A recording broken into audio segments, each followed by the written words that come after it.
তানিয়ার কথা শুনে জজ সাহেব এবার তানিয়াকে অনুরুদ্রের হাতে তুলে দিল বিদ্যুতের সামনে। হ্যাঁ বন্ধুরা, এমনটা হতে চলেছে আজকের পর্বে। বিস্তারিত জানতে ভিডিওটিতে লাইক দিয়ে চ্যানেলটিকে সাবস্ক্রাইব করে পুরো ভিডিওটি তোমরা দেখতে থাকো। গল্পের শুরুতে আমরা দেখতে পারবো তানিয়া ভয় পেতে থাকে ওই বিদ্যুৎকে দেখে। বিদ্যুৎ বারবার বলতে লাগলো, আসো আসো, তুমি আমার কাছে আসো, আমি তোমাকে নিয়ে যাব। কিন্তু তানিয়া বারবার বলতে লাগলো, তুমি রাক্ষস, তুমি রাক্ষস, আমি তোমার কাছে যাব না। কিন্তু বিদ্যুৎ কিছুতে ওকে ছাড়তে চায় না। বিদ্যুৎ তখন বলতে লাগলো, আমি তোমার বাবা, তুমি আমাকে রাক্ষস কেন বলছো? তখনই তানিয়ার মনে পড়ে যায় তার মায়ের কথাটা, যে ওই তার বাবা।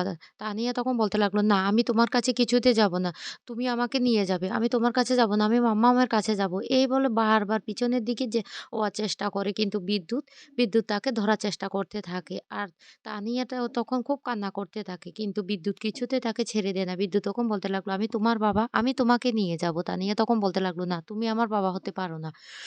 এদিকে পুলিশ জিজ্ঞাসা করতে থাকে স্কুলের বাচ্চাগুলো কখন বেরিয়েছে। তখনই মিস্টার শর্মা বলতে লাগলো যে কিছুক্ষণ আগে বাচ্চারা বেরিয়ে গেছে। তারপর বানিও বলতে লাগলো, আমি এসে দেখি শর্মাজি বাচ্চাদেরকে খুঁজি করছেন, তাই আমি সেই জন্য অনিরুদ্রকে ফোন করেছিলাম। তখনই বলতে লাগলো, ওই যে ছদ্মবেশী লোকটা এসেছিল ওর বর্ণনা দিতে পারবেন? এই কথা বললে তখন শর্মাজি ওই ছদ্মবেশী মানুষটা কেমন ছিল সবটা বোঝানোর চেষ্টা করে। আর তখনই বাচ্চাগুলো ছুটে ছুটে চলে আসে।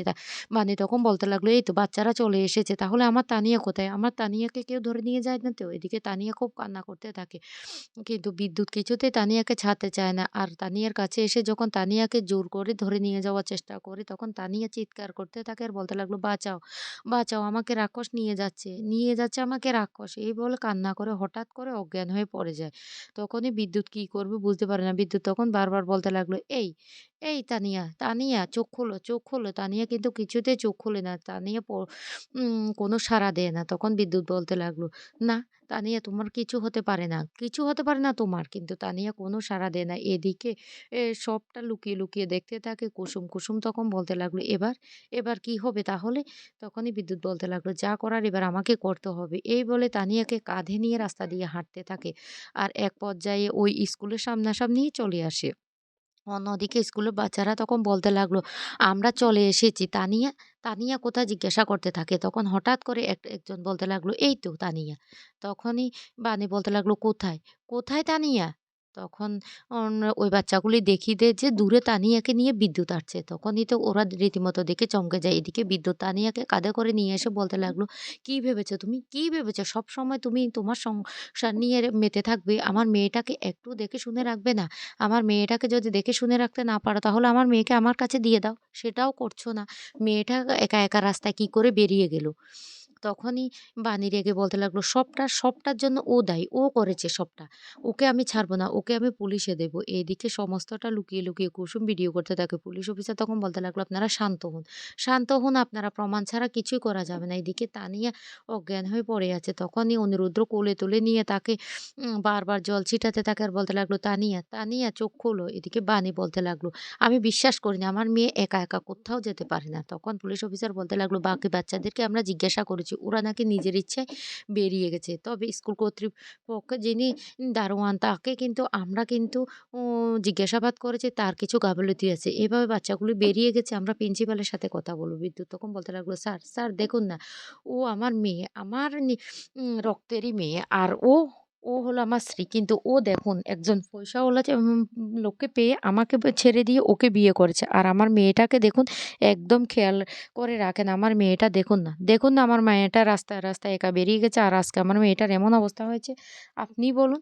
তখন বানি তখনও চোখ খুলে নেয়। এদিকে বানির মা খুব কান্না করতে থাকে, সাথীও ঠাকুরকে ডাকতে থাকে তানিয়ার যেন জ্ঞান ফিরে আসে। এক পর্যায়ে তানিয়া চোখ খুলে তাকায় আর বলতে লাগলো, বাবা তুমি, তুমি আমার কাছে আছো? রাক্ষসটা আমাকে নিয়ে যাবে না তো? অনুরুদ্র তখন বলতে লাগলো, না মা, তোকে কেউ নিয়ে যেতে পারবে না। এই বলে তানিয়াকে জড়িয়ে ধরে আর বলতে লাগলো, একদম ভয় পাবে না, ভয় পাবে না। তারপরে অনুরুদ্র বলতে লাগলো, চলো আমরা সবাই বাড়ি ফিরে যাই। তার বানি তখন বলতে লাগলো, কি ভেবেছো, কি ভেবেছো? তুমি আমার মেয়েকে আমার কাছ থেকে কেড়ে নিয়ে যাবে?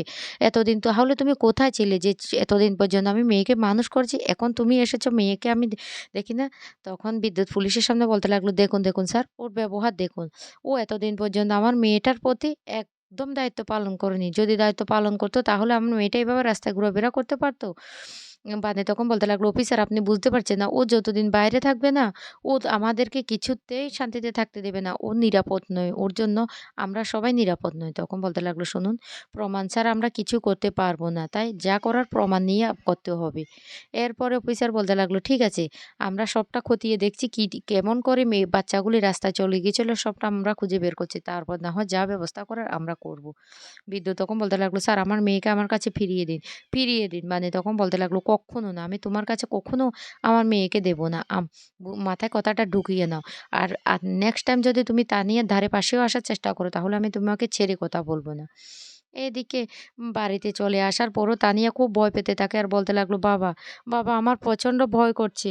ওই লোকটা আমাকে নিয়ে যাবে না তো?" তখন অনিরুদ্র বলতে লাগলো, "না, না।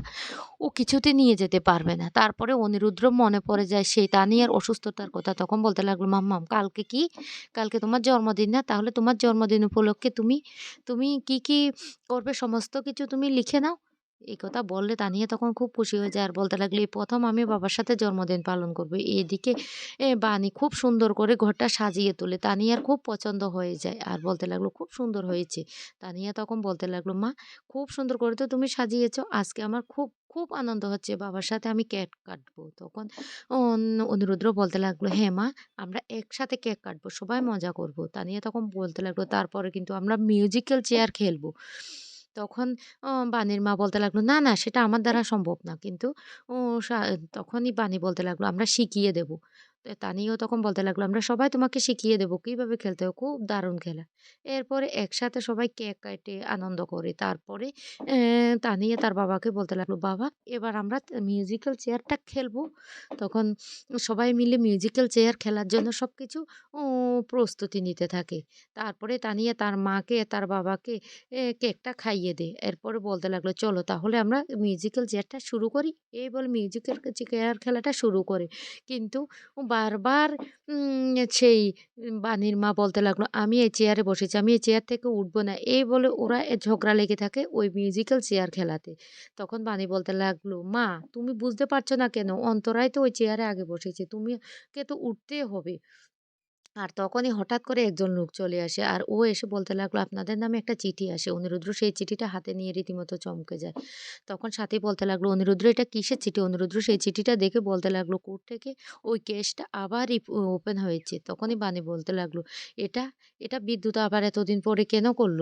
তখনই অনিরুদ্র বলতে লাগলো, "এর পিছনে অনেক বড় মাথা আছে। না হলে বিদ্যুতের এত টাকা পয়সা নেই যে বিদ্যুৎ কেসটা রিওপেন করবে।" তারপরের দিনে সবাই চলে আসে কোর্টে। আর বাণীদের যে লয়ার উনি বলতে লাগলেন, "উনি হঠাৎ করে কেসটা রিওপেন করলেন কেন সেটাই তো আমি বুঝতে পারছি না। এমন কোনো কি প্রমাণ আছে যে উনি বাচ্চাটাকে নিয়ে যেতে পারেন?" এদিকে বিদ্যুৎ এসে হাজির হয়। তারপরে কোর্টের কার্যক্রম শুরু হলে বিদ্যুৎ মিথ্যে, মিথ্যে কথা বলে যে বানি ওকে দেখাশোনা করে না, এমনকি খাবার-দাবারও ঠিক করে দেয় না।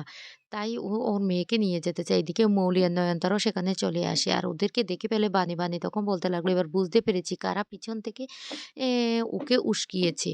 তারপরে জজ সাহেব তানিয়াকে ডেকে জিজ্ঞাসা করো সমস্ত কথা। তানিয়ার মুখে সমস্ত সত্যিটা শোনার পর জজ সাহেব রায় দেয় যে তানিয়া একমাত্র অনিরুদ্ধর কাছে থাকবে।